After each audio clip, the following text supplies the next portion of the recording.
À quel âge bébé fait ses nuits?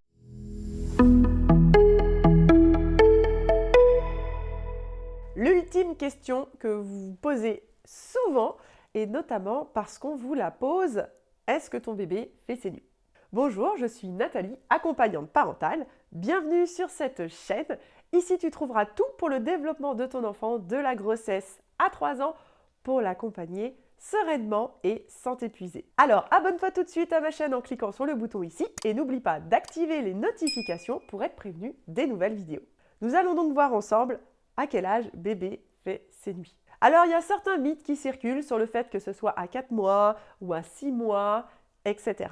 En fait, d'ailleurs, souvent, le 6 mois est repris parce qu'on considère que c'est à partir de cet âge-là, attention, âge corrigé, c'est-à-dire que si votre enfant est né prématurément, il faudra rajouter le délai jusqu'au terme, il faudra bien le prendre en compte. Eh bien, on considère qu'à 6 mois, l'enfant pourrait passer la nuit en jeûnant, c'est-à-dire en n'ayant pas d'apport alimentaire. Mais attention, cela ne veut pas dire qu'il n'y aura pas de réveil nocturne. Et de toute façon, il n'y a pas d'âge précis par rapport à ça, et cela peut varier d'un enfant à l'autre. Au final, cette question, elle est surtout liée à un enjeu social, à une pression qu'on a un petit peu autour de nous. Et la première question que vos amis ou parfois même vos collègues vous posent lorsque vous revenez au travail. Est-ce que ton bébé fait ses nuits?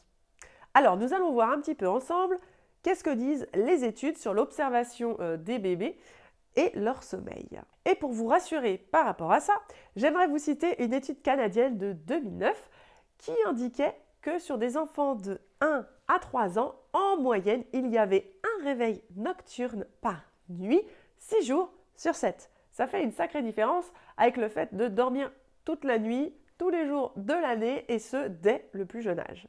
D'ailleurs, le terme « faire ses nuits », du côté scientifique et médical, on admet plutôt que faire ses nuits, c'est être capable d'enchaîner 6 heures, voire 8 heures de sommeil d'affilée sans réveil. Enfin, sans réveil, sans que vous n'ayez été réveillé et que l'enfant ait pu se rendormir seul. Et dans une étude de 2018, on avait constaté que 57% des bébés de 6 mois ne dormaient pas 8 heures d'affilée par nuit. Alors effectivement, on peut se demander si le fait qu'ils ne dorment pas plus ou qu'ils ne dorment pas 8 heures par nuit est simplement physiologique ou est-ce qu'il y a d'autres raisons qui peuvent l'expliquer par rapport à un rythme de journée qui ne serait pas adapté, par rapport à des douleurs qui font que l'enfant a du mal à dormir la nuit. En fait, ces études, ce qui n'est pas évident, c'est qu'elles nous donnent des durées comme ça, un petit peu en moyenne, mais sans connaître finalement l'état de santé de l'enfant à côté ou s'il y a d'autres facteurs qui peuvent influer ce sommeil.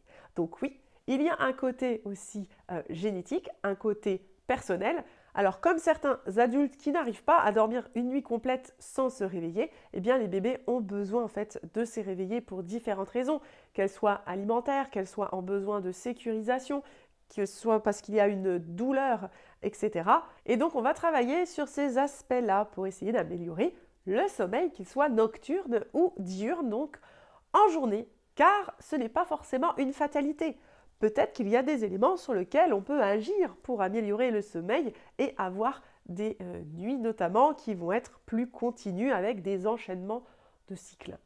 Et notamment des enchaînements où l'enfant va être capable de se rendormir seul de manière autonome. C'est quelque chose qui va aussi se développer au fur et à mesure du temps avec la capacité de développement neuronal du bébé. Si justement ces questions de sommeil t'intéressent, j'ai développé un mini-guide offert, le lien se trouve en description de cette vidéo, justement pour trouver un sommeil serein. Et si tu rencontres des difficultés que tu souhaites directement être accompagné, je te propose un appel découverte offert pour pouvoir déjà analyser ta situation et voir comment je pourrais t'aider et t'accompagner. Le lien est également en description de cette vidéo.